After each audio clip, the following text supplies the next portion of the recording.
us fight for life and train the CSRA. Contact the American Heart Association for details. On your side, this is News 12 at 6 o'clock. We see the COVID cases rising and falling. What does it all mean, and where do we really stand? We're going to hear from the experts who say there's more to the numbers than meets the eye. But we start with an important story we did not get to air in its entirety yesterday because of technical issues. Our I team is finding disinfectants intended to kill coronavirus could be what's making Columbia County students and staff sick. In an all-new I-Team investigation, Meredith Anderson is on your side exposing what your kids are being exposed to. We gave you this first look. So this is our disinfectant machine? Just 3 days before the first day of school. Yes, pretty good. Columbia County's intentions are good too. The district armed every one of its high schools with 3 fogging machines. Every elementary and every middle school has 2.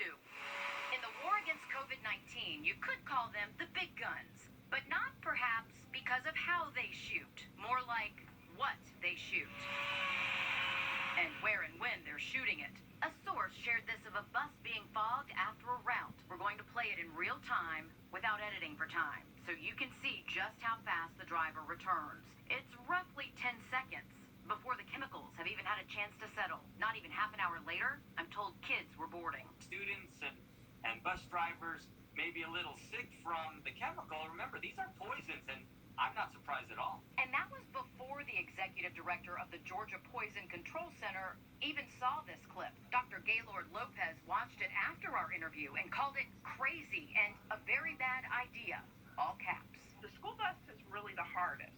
Lori Stripling says that's where her daughter first noticed a strong chemical smell. And she said it almost makes my chest burn. When she gets to school, it gets a little bit better, but throughout the day, she tends to get really, really nauseous. The I-Team filed an open records request specifically asking what is the brand and name of the disinfectant used in the foggers. Enviro Solutions ES15 disinfecting cleaner and ES64 disinfectant. We found both on this list and double-checked with the Environmental Protection Agency just to be sure. The N list, as it's called, is a lot like the one the FDA has for emergency drugs. Only this is the EPA and these are emergency cleaners. We kept digging, and eventually our shovels hit the details on these 2 documents, the safety data sheets, where, by law, companies have to list all the dirt or possible hazards. Right away, one SDS seems a lot more alarming than the other. For example, this symbol, it warns the ES64 could cause cancer to respiratory problems to organ damage and more. Not good, but Columbia County's Facilities and Maintenance Director says not so fast. And what you're seeing on the SDS sheets and the information you're looking at comes from the fact it's a concentrate. It's shipped in half-gallon jugs, fully concentrated for a 64-to-1 dilution ratio. He also tells our I-Team the district has been using the ES64 for more than 4 years now. The only difference? It's now being used in the foggers. So really the new chemical is the ES15. So if anyone is having any sensitivity to something, it would be to the 15, not to the 64 anyway. It should be, yes, if that were the case. The I-Team sent an open records request for all chemical complaints, and the district sent us 2, both from teachers. One calling the chemical smell overwhelming, saying, "My chest burned immediately. I got a headache and felt a little nauseated. Breathing problems persisted, so I should probably get this checked out." Another teacher is pregnant and says her doctor wrote a note for her not to be in contact with the disinfectant spray. Another doctor tells our I-Team he saw several patients with upper respiratory irritation, teachers and maintenance workers who should stay away from the fogging for a week. Associate Superintendent Penny Jackson remembers some bus drivers speaking up that first week. We had a few that, mentioned, it's a strong smell, or, it's making me, my eyes water, or that sort of thing. But she tells her I-Team it's about to get better. She says this week the district will start installing ionization modules on buses, like they have at the schools. They work with the heater and air conditioner to help clean the air by killing mold, bacteria, and viruses like COVID-19, reducing the need for chemicals. We were fogging close to, 300 buses 4 times a day, and it was new to everyone. So we had a few bus drivers that might have not waited the 2 minutes to get back on the bus. That 2 minutes is important because, according to the district, that's how quickly the chemicals dry out. At school, though, teachers and students have a longer wait. We have a center of protocol request or requires that anyone in an occupied space vacate it for a minimum of 10 minutes before they can come back in. Georgia's poison control director says this isn't something that should be one size fits all. Air temperature and air quality, all that's going to play a role, so there's not one specific time.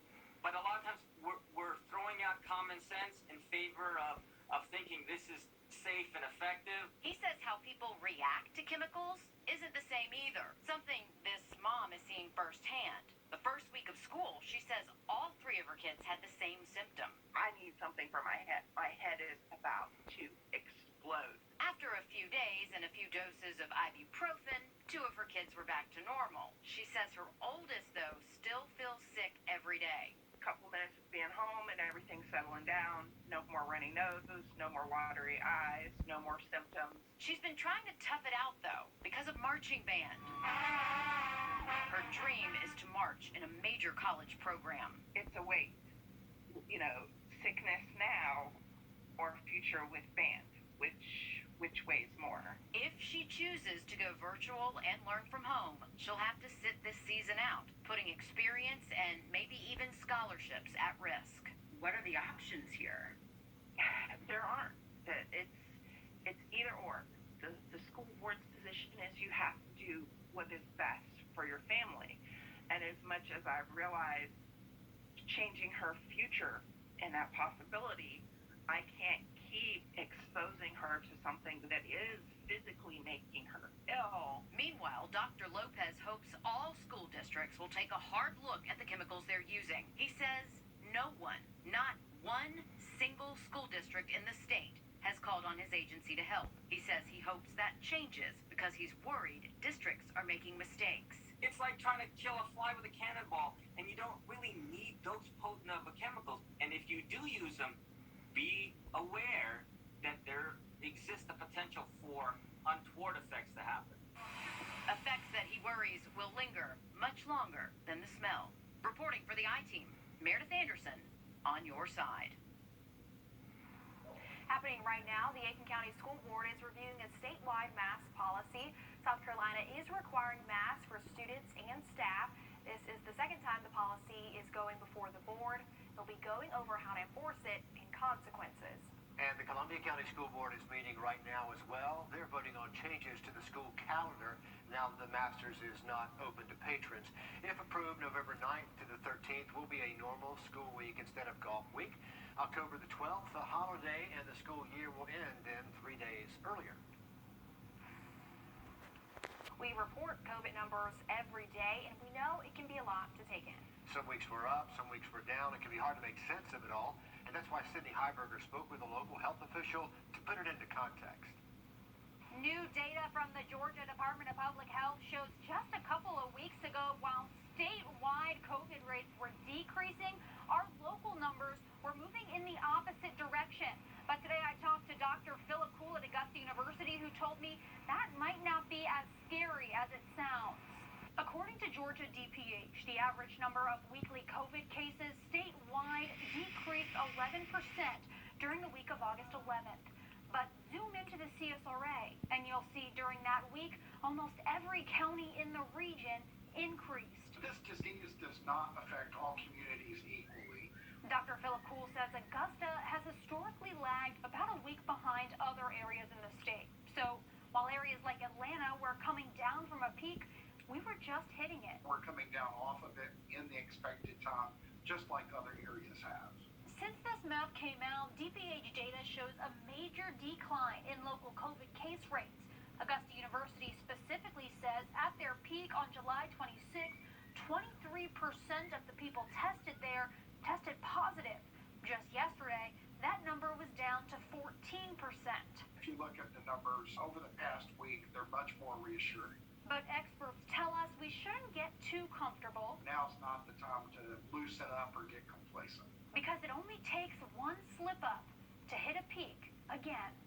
Meanwhile, it's important to remember that while we are on the decline, we're still sitting at a much higher plateau than we were in the springtime. That's why local health experts say it's still important to wash your hands, social distance, and wear a mask. Reporting in Augusta, Sydney Heiberger on your side. The Georgia Department of Health says they're seeing most outbreaks in schools, long-term care facilities, and prisons. Checking our local hospitals, only 12